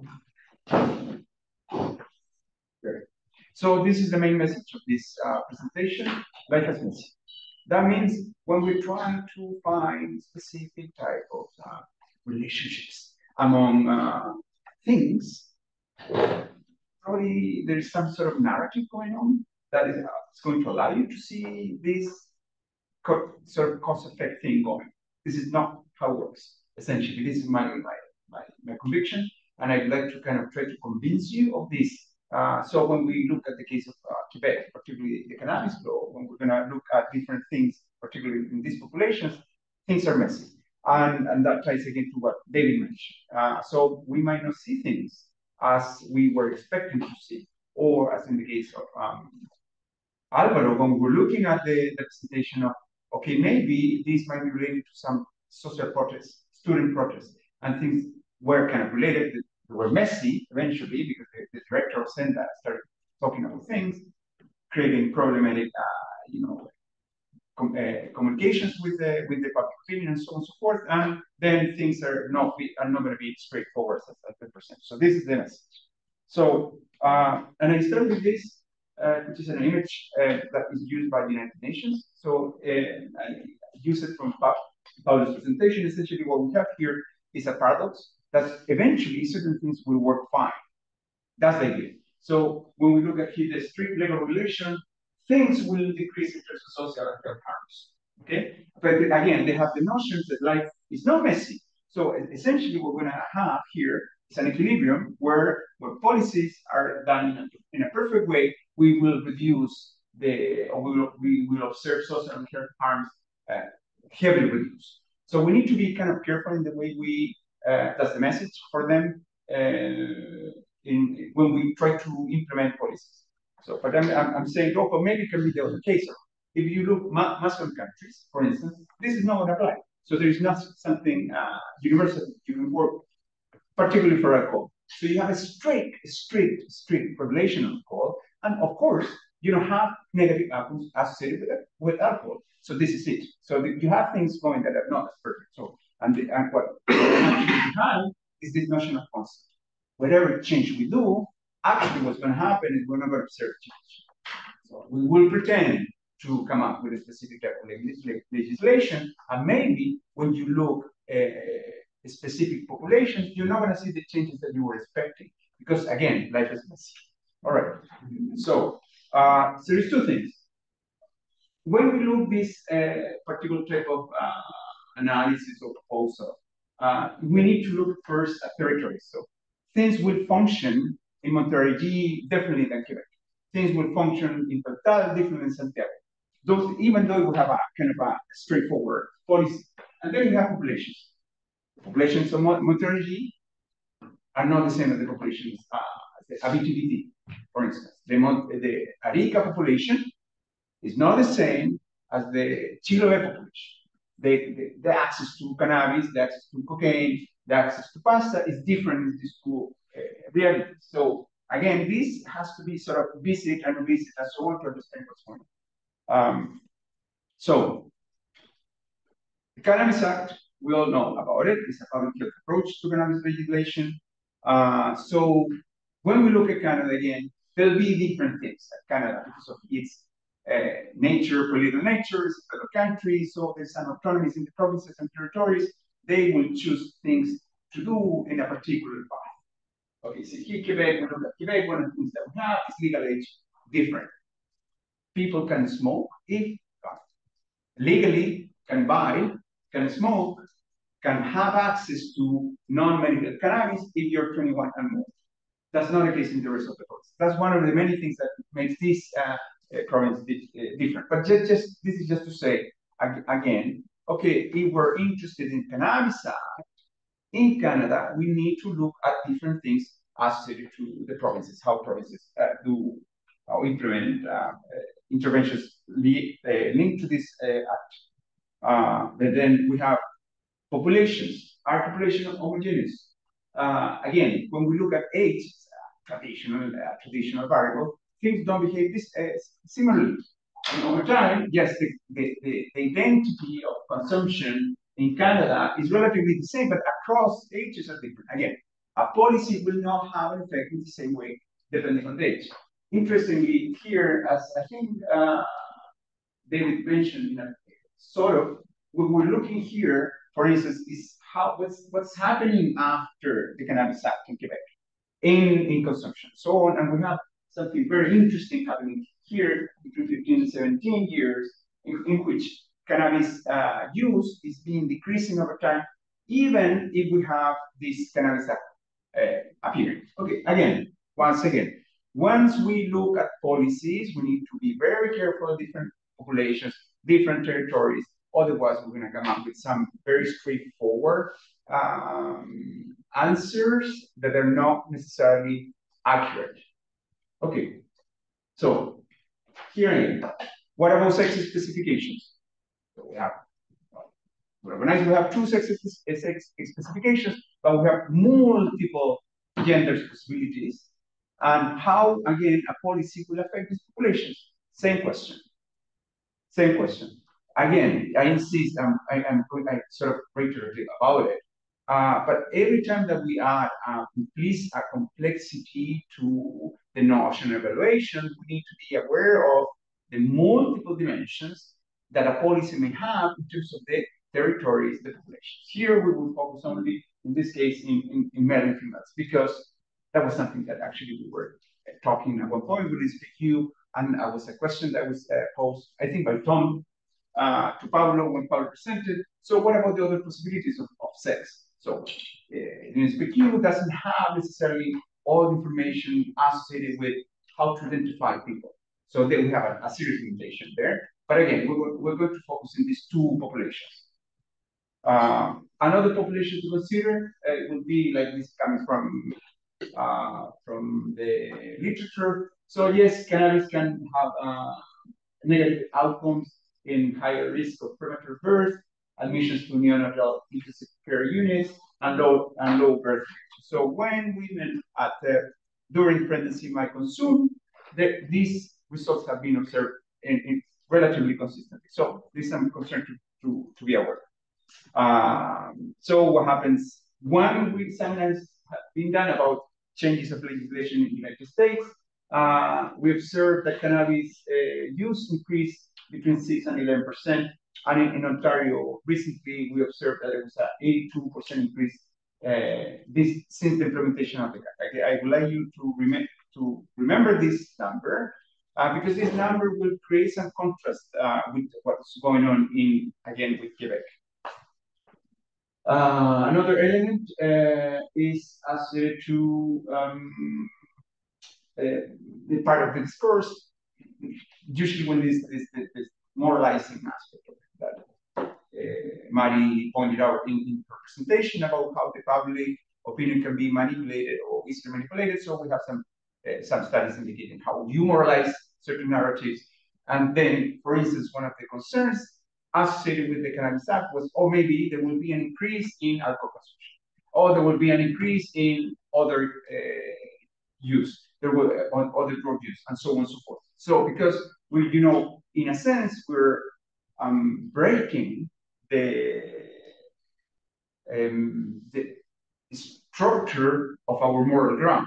So we have something going on, so we need to be careful if that happens. So maybe we need to reduce this and avoid this at all costs. That's sort of a narrative very prominent, which is interesting, again, what David mentioned, because when you see the trajectory the building or the application of the CAC or the Cannabis Act in Canada, the case of Quebec is really interesting because they were introducing people's perspective explicitly. And usually the case about that is they're going to consider many things that make the policy a little bit more successful depending how success is defined. But again, this is I would like you to keep remember the notion of why we had this result in Ontario. Okay, COVID, very important, extremely important. And it's extremely important to the point. What we've seen, at least in our data, is a lot more important than the Cannabis Act. So it's like, okay, yes, we need to talk about the Cannabis Act and so on. We need to do some analysis and so on and so forth. That COVID is very important. And which is also very interesting because at one point, COVID, everyone was doing research. Oh, it's COVID. Let's do something about it. And now, when you present a paper COVID, no, COVID is passé. We don't care about COVID. So we need to be careful. And particularly for the Cannabis Act in Quebec is terribly important because things are being associated differently with COVID. So yes, we have the policies, important policy, we have some protective factors, but something happened with COVID that we cannot discard at any rate. It needs to be constant, even though if director of peer review journal tells you this is passé, now you need to insist. I would recommend you to insist because depending again in the country, depending on the jurisdiction and so on, you will have different effects. Okay, let's go to the study. All right. So I already told you why we focus in Quebec. What we did was to focus on males and females population, and we also focus on pregnant women. Those are the three populations that we're going to be looking at. So what are we doing here? So, studying pregnant women. You can see the babies pushing some things, and here we have. It's not a couple. It's just a man and a woman. They're not a couple. Okay, so that could have an effect. Of course, so you could study also couples. We're not studying couples. We're studying men and women. Okay, yes, yes. So these are the populations we have, and we're studying all substances, cannabis and alcohol. This is essentially for pregnant women. And we study cannabis, and this is when we look at these specific outcomes. This is our diagnosis made by health professionals in the Quebec system. So we all know the limitations that those have, but there's something interesting about it because it will tell you how eventually maybe the system is reacting to the act, how the system is reacting to COVID. All right, so we have pregnant women between 15 and 40 years old who receive some diagnosis, as I mentioned before. And then we have males or females, not a couple, 15 years old over, who receive some diagnosis. And this one particular case is cannabis disorder use. So what are the main results? The average monthly rate of each diagnosis per 100,000 population. Okay. The average monthly rates of related disorder. So this is sort of the model. I'm not going to go into details here. We were trying to measure the counterfactual in every case. What would have happened without the Cannabis Act? What would have happened without the COVID? So, very important point again. If we look at pregnant women, the numbers are really low, extremely low. Wow, we got a very interesting outcome here. I'm going to show you the story. It was 20% increase. That's a 20% increase of a population that is around 2,000 in 12 years. So yes, we will publish this. It will say 20% people will scream, oh no, scream 20% of people, pregnant women are actually increased their use disorder after the Cannabis Act. But this is equivalent to maybe 120 people in 150 people in 2 years. That means maybe 2-3 women per month. This is the magnitude. So, but again, we need to kind of be careful. That's the only interesting finding that we have. Then the rest, there is no effect. When we look at, if you focus every time in change level, that's what we're interested. There's no association. Okay, the Cannabis Act was not associated with increases in all any other drug, alcohol, and here's the 24% for cannabis use disorder.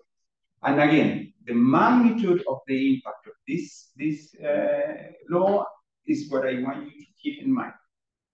The magnitude is about 120, 150 pregnant women in 18 months. Okay?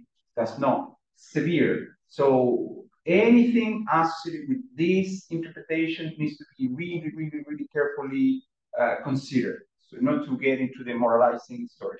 Okay, so here we have the general population of males and females. That was a very nice graph done by Paulo. Thank you, Paulo. So again, here what we're observing in the general populations is that after the Cannabis Act, there was a little increase of diagnosis. Okay, same happened here with men. Same is not visible here with women. Here are the models again, where we're invited to consider these two, the time frame post Cannabis Act, and then when we did the analysis of meaning, there was a significant effect. But when we need to come up with the numbers associated to the extra cases associated with the Cannabis Act, there's no more than we were expecting. So in a sense, what we're saying is, well, again, the Cannabis Act is not doing something negative to the overall population in this province.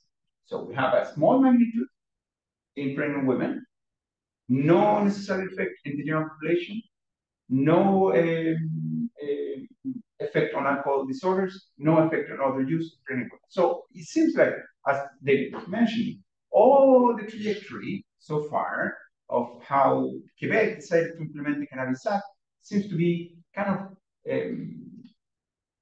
consistent in the way of how public health should be working with or should have specific outcomes. Okay, so nothing changed. The change are again in COVID. So those are things that need to be considered. So here we have the case. If you push it a little bit, you will say, oh, for the case of Quebec, this is not what happening for pregnant women cannabis use disorder. It's the other way around. With the legalization, we observe actually an increase in this space. The magnitude is important. It's not as important magnitude. Then for the rest, it's constant. So maybe one of the reasons, obviously, it's not that. One of the reasons is how Quebec prepared the implementation of the policy. So this is very interesting because they recognize multiple knowledge across the stakeholders and they integrate. This is sort of how the UD does things. So I'm happy that you guys do the same thing because when we integrate different knowledge from different people, actually we're going to arrive to a more comprehensive understanding of in this case, of substance use. So again, so life is messy, with COVID was messier, maybe a protective factor, we didn't talk about that, but there's no, I can talk after if you will.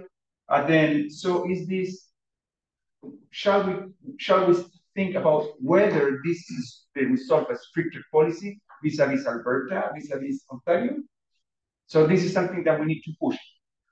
I think what David mentioned is actually more important than the outcome. There is a process which might not have been the same in Alberta, might have not been the same in Ontario, and this is what essentially may be showing differences with the other provinces. Access to healthcare services. So this is something that maybe had an impact in observing the increase in pregnant women. We'll go into that. I also suggest that important attention to the populations. If we go back to the different populations that we were looking at, so maybe the health system needs to better react to specific populations, maybe particularly for pregnant women, or is the other way around? Is it because it's well prepared to identify the disorder in pregnant women regarding cannabis, and this is why we observe this increase? We don't know. So things like maybe this is a case of methodology. So maybe the coders were very influenced by the Cannabis Act. But then we need to find the same consistency when we study COVID. Lastly, I think you're here, you can help us. Could the alcohol policy experience help us when understanding, for the case of Quebec cannabis? I think with that, this is what we did with Paulo and the team. Who else is here? Well, Le Maria, Fox from NSPQ. I was, well, again, Karine opened up that door for us. We were looking for access to data, and Karine said, hey, I know someone.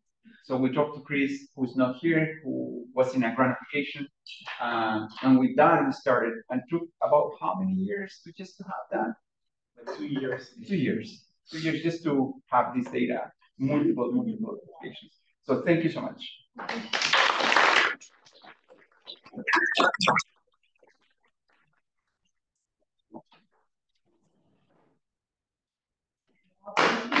L'assignation, beaucoup de résultats qui ouvrent la porte à beaucoup de discussions.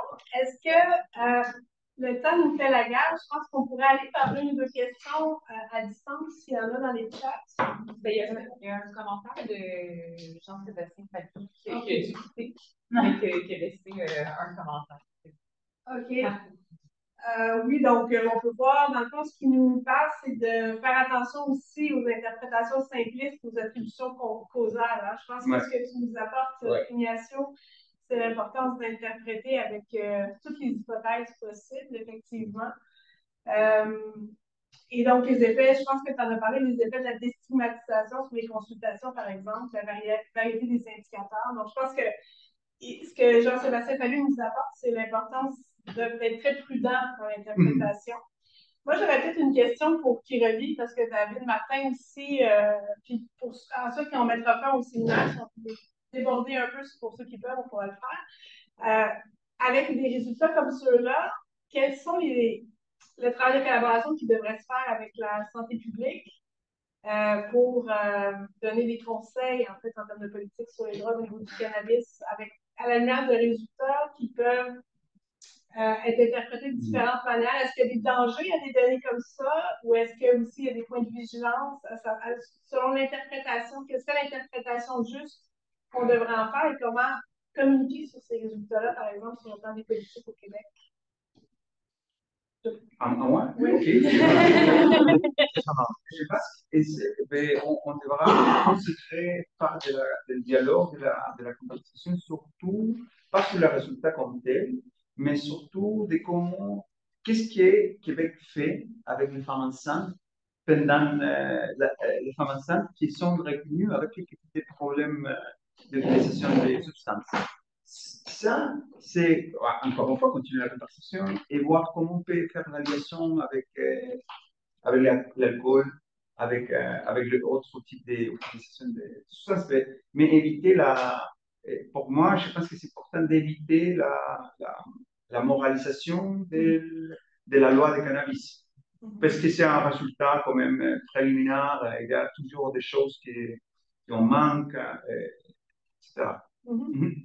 C'est juste pour dire que quand on a tenté d'intervenir auprès des femmes qui étaient en traitement pour alcoolisme, pour enceintes, ça n'a pas marché. Quand on a parlé aux infirmières qui, elles, travaillaient en prénatal, là, ça marchait. Parce que là, les infirmières parlaient au rôle de mère et non pas de toxicomane. Et c'est pas par accident qu'à ce moment-là, les taux ont baissé de manière absolument spectaculaire, à la fois, je pense, pour le cannabis et certainement pour l'alcool. Fort intéressant. Donc, l'importance aussi de pouvoir avoir un dialogue, une conversation non axée sur la moralisation, puis de faire de la prévention, puis de recruter les infirmières, aussi de première ligne, qui sont souvent négligées dans les actions en prévention, qui peut impliquer aussi dans les interventions tant en recherche qu'en pratique. Je pense que c'est quand même un niveau qu'on doit développer dans notre Elle s'adressait au rôle de mère. Et c'est ces interventions clés que j'essaie de faire. Oui, tout à fait.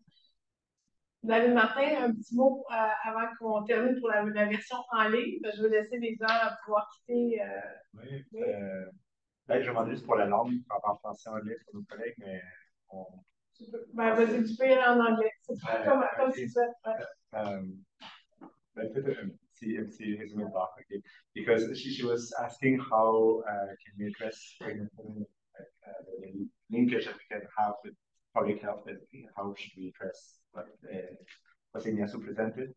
And it was mentioned that nurses talk about the role of mother to those pregnant women, and that's maybe what worked to help them. The key factor was really addressing the role of mother and not the role of substance abuse, which is stigmatized.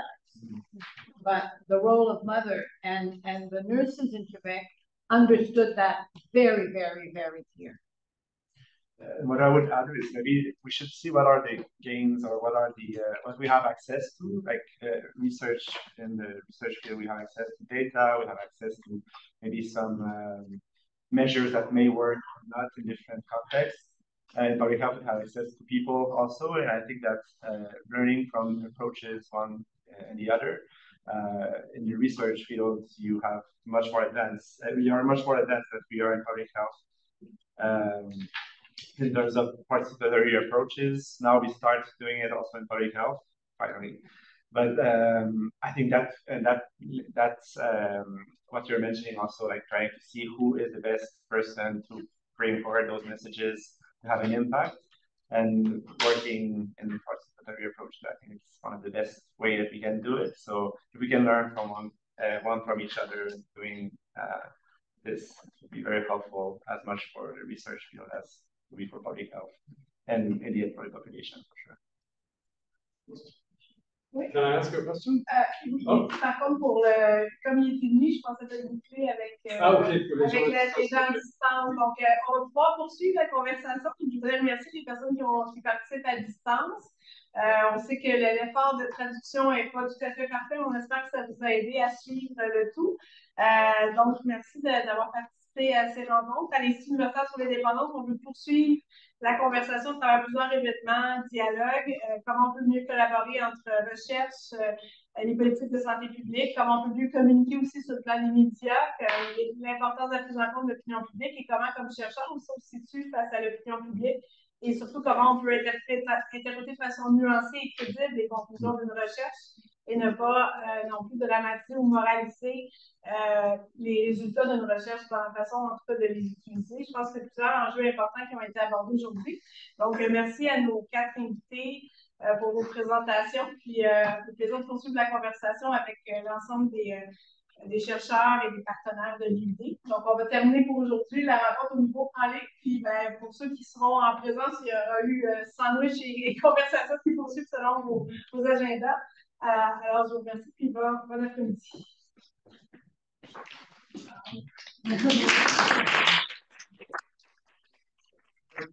Let's ask. We were hoping to take a group photo.